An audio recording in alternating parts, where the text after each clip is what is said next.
had a dream last night, and the gist of it was that the enemy is continually preparing for us this spa or hot tub full of disappointments. And it looks very, very inviting to get into it. But if you look closely, it's like got all these like gross little organisms in it that are designed to attack you and actually harm you. And that's what happens when you start to soak in your disappointments.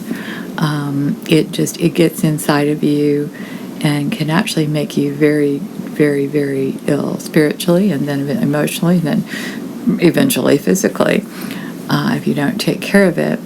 But it takes faith to not go sit and dwell and wallow in disappointments.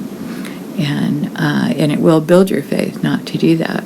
But one way you can not do that is to unpack your disappointments and to be honest with God and just say, okay, this was a disappointment. This didn't turn out the way I thought it would.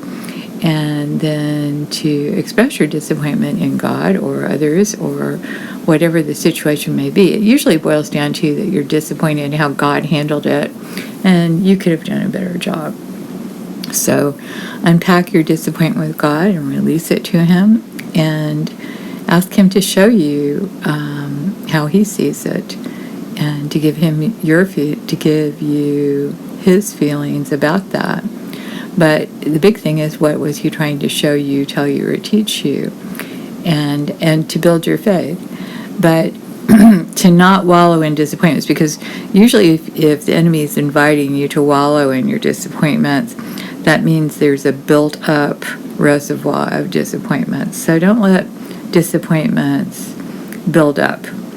And if you find yourself being disappointed, ask God to show you all the places where you've been disappointed, either in others and ultimately disappointed in Him.